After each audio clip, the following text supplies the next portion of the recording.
Satu lagi Bu ya, bagaimana cara membedakan air wadi dengan keputihan? Di sini saya mengikuti pendapat ulama kalau keputihan tidak najis, tapi juga agak was-was perihal ini. Saya lihat di video ceramah Buya yang lain, katanya kalau keputihannya keluar dari farji luar itu suci, tapi kalau keluarnya dari farji bagian dalam mutlak najis. Cara membedakan keluar dari bagian luar atau dalam itu gimana Bu ya? Terima kasih. Wadhi sama madhi. Wadhi ada, madhi ada, mani, ya kan? Kalau wadhi itu adalah, kalau madhi itu adalah karena ada syahwat. Dan itu akan ada bagi pria dan wanita. Di saat ada bangkit syahwat, itu ada cairan-cairan yang keluar dari wilayah tersebut. Dibarengi dengan syahwat. Ada cairan yang keluar dari wilayah tersebut. Tapi di saat bukan karena syahwat. Karena mungkin capek atau kerja keras ngangkat barang tiba-tiba atas sesuatu bebasahan begitu. Maka yang seperti itu juga karena keluar, kan kaidahnya semua yang keluar dari wilayah tersebut najis kecuali mani, kan begitu. Ini seperti itu keluar. Nah kemudian ini berbeda dengan pembahasan masalah keputihan. Keputihan itu sengaja kami, mohon maaf ini mungkin penjelasan. Sebelum bahas keputihan itu membahas wilayah perempuan, wilayah wanita. Wilayah wanita itu dibagi 3. Mohon maaf ini. Yang pertama wilayah paling depan ada wilayah yang terbuka di saat dia, mohon maaf, jongkok dan sebagainya, itu wilayah yang terbuka. Dan di wilayah tersebut itu ada bebasahan karena memang dia manusia hidup. Seperti bebasahannya mulut, bebasahan mata, ada bebasahan. Maka bebasahan yang di wilayah tersebut itu adalah basahan yang mutlak suci. Sehingga mohon maaf kalau ada seorang wanita di celana dalamnya ada bebasahan, itu tidak dianggap najis. Karena apa? Itu basahan dari wilayah yang itu memang wilayah paling depan. Kemudian wilayah yang kedua adalah wilayah yang ke dalam. Diperkirakan sepanjang mana sih? Panjang kalau seandainya suaminya menggauli, itulah wilayah. Wilayah itu tentu ada wilayah yang berair juga, basah. Maka wilayah ini ulama berbeda pendapat. Gampangnya anggap itu adalah wilayah yang suci. Di belakang itu yang tidak dijangkau oleh kemaluan suami, seandainya, ini berandai-andai untuk mengukur saja sebetulnya. Nah, berarti di belakang sana itu yang najis mutlak. Nah, keputihan ini dari mana? Kan gitu. Ada keputihan yang dari dalam. Ini kita tanya kepada dokter, yang biasanya dokter juga berbeda pendapat karena ini kan perlu riset khusus, tapi paling tidak kok dokter punya. Jadi kalau ada orang punya permasalahan di dalam perutnya, sakit atau apa itu kadang turun panas gitu, turun menjadi kepu, dan berarti karena tidak sehat. Kalau tidak sehat itu biasanya keputihan adalah dari dalam, yang itu najis. Tapi kalau orang badannya sehat, tapi mohon maaf yang tidak sehat wilayahnya karena kotor dan sebagainya, sehingga seiring mengeluarkan keputihan. Berarti keputihan ini adalah sumbernya memang dari wilayah tengah tersebut. Karena ini wilayah tengah kan ulama berbeda pendapat. Itu bahkan wilayah tengah dianggap dia suci. Maka dia kalau keluar maka dianggap suci. Sesuai dengan pemahaman semacam ini. Lalu bagaimana untuk membedakannya? Tinggal Anda orang sehat atau tidak, gitu saja. Kalau Anda ada gejala sehat, demam dan sebagainya, ini mungkin dari sudah dianggap itu najis. Kalau misalnya faktor hormon Bu ya, karena misalnya wanita sebagian itu kalau sudah menjelang haid atau setelah haid itu biasanya sering keluar cairan Bu ya. Baik, kalau ada urusan dengan haid berarti urusan dengan di dalam. Bukan badan normal, karena head berarti urusan dengan sesuatu yang dari ada sebab yang jelas. Karena ada urusan head, berarti kan permasalahan ada urusan dengan head.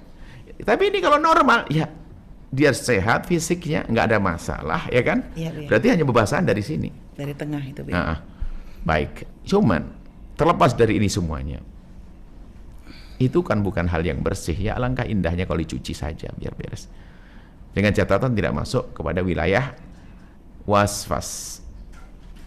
Kalau membatalkan wudu, jelas membatalkan wudu. Ini bicara tentang apa? Najis.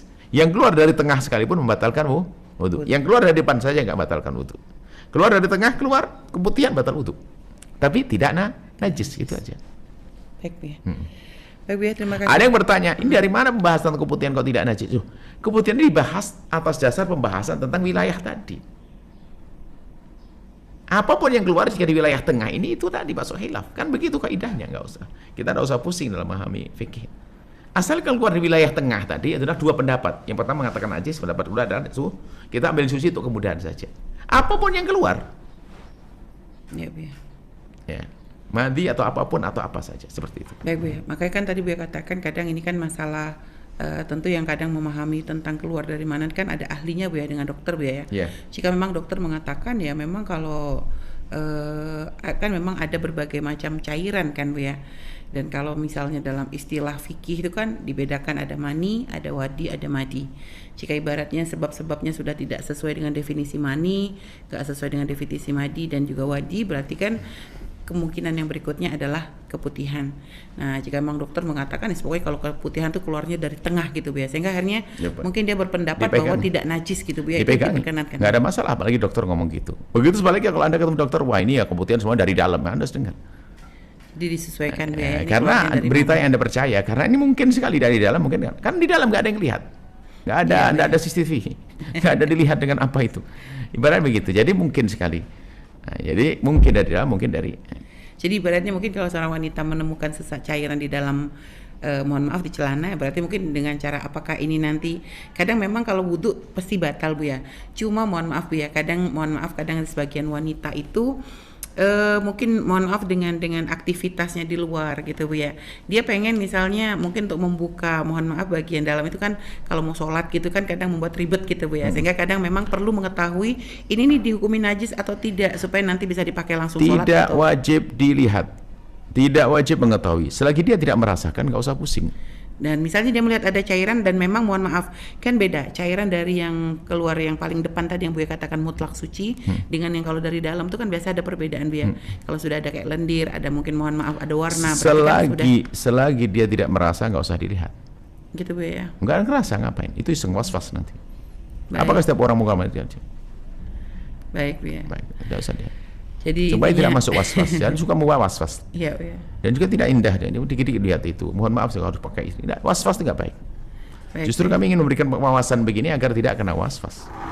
Baik, karena sebagian ya, berapa kali kita juga di majelis ya, dia ada sebagian orang tuh menganggap membuang air kecil, memaksakan pokoknya kadang memaksakan untuk membuang air kecil sebelum melakukan wudhu untuk sholat itu seperti sebagai satu keharusan, sehingga mau tidak mau kadang ya tentu membukakan sehingga terlihat dari situ gitu. Nggak perlu, kalau memang tidak pengen buang air kecil ngapain dipaksain?